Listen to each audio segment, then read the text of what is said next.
তারেক রহমানের জন্য প্রস্তুত বাসভবন ও অফিস, শুরু হলো মেগা ক্যাম্পেইন। দীর্ঘ 18 বছরের নির্বাসিত জীবনের অবসান ঘটিয়ে অবশেষে দেশে ফিরছেন বিএনপির ভারপ্রাপ্ত চেয়ারম্যান তারেক রহমান। আগামী 25 ডিসেম্বর তিনি ঢাকায় পা রাখবেন বলে দলীয় সূত্রে নিশ্চিত করা হয়েছে। এই ঐতিহাসিক প্রত্যাবর্তনকে ঘিরে বিএনপির অন্তর্মহলে চলছে ব্যাপক প্রস্তুতি। গুলশানের বাসভবন থেকে শুরু করে দলীয় কার্যালয় সবকিছুই সাজানো হয়েছে নতুন আঙ্গিকে।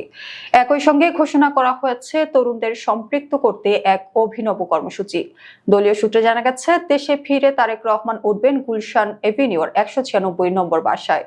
এটি বিএনপি চেয়ারপারসন খালেদা জিয়ার বর্তমান বাসভবন ফিরোজার ঠিক পাশেই অবস্থিত। শুধু তাই নয়, আসন্ন ত্রয়োদশ জাতীয় সংসদ নির্বাচন পরিচালনার কার্যক্রম সমন্বয়ের জন্য গুলশানে আলাদা আরেকটি বাসা ভাড়া নেওয়া হয়েছে, যা হবে নির্বাচনের নার্ভ সেন্টার।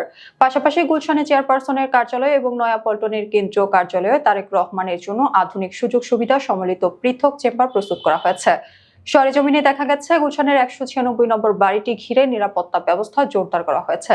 সড়কের সামনে বসানো হয়েছে নিরাপত্তা ছাউনি এবং সিসিটিভি ক্যামেরা। উল্লেখ্য, শহীদ রাষ্ট্রপতি জিয়াউর রহমানের মৃত্যুর পর তৎকালীন মন্ত্রিসভার সিদ্ধান্তে এই বাড়িটি খালেদা জিয়াকে বরাদ্দ দেওয়া হয়েছিল।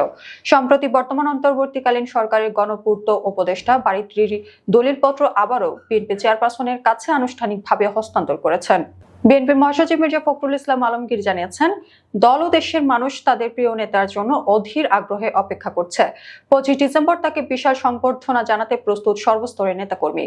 এ লক্ষ্যে গুলশানে চলছে দফায় দফায় যৌথ সভা। তরুণদের জন্য ধামাকা অফার, আমার ভাবনায় বাংলাদেশ।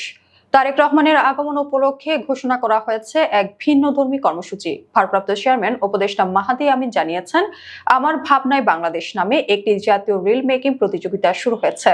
এটি চলবে 25 ডিসেম্বর পর্যন্ত। দেশ বিদেশের যে কোনো নাগরিক 1 মিনিটের ভিডিওর মাধ্যমে দেশের ভবিষ্যৎ নিয়ে তাদের ভাবনা, পরিকল্পনা ও প্রত্যাশা তুলে ধরতে পারবেন। বক্তব্য, স্যাটায়ার, গান, সংলাপ, অ্যানিমেশন, ছবি কিংবা আর্ট যে কোনো ফরম্যাটে এই ভিডিও তৈরি করা যাবে। মাহাদি আমিন জানান, একটি গণমুখী রাজনৈতিক দল হিসেবে রাষ্ট্র পরিচালনায় সাধারণ মানুষের ভাবনাকে যুক্ত করতেই এই উদ্যোগ। মেধার ভিত্তিতে নির্বাচিত সেরা 10 জন বিজয়ী পাবেন সরাসরি তারেক রহমানের সঙ্গে একান্ত আলাপচারিতার সুবর্ণ সুযোগ। এটি তরুণ প্রজন্মের জন্য রাজনীতির মাঠে নিজেদের ভীষণ তুলে ধরার এবং সরাসরি নেতার কাছে পৌঁছানোর এক বিশাল প্ল্যাটফর্ম।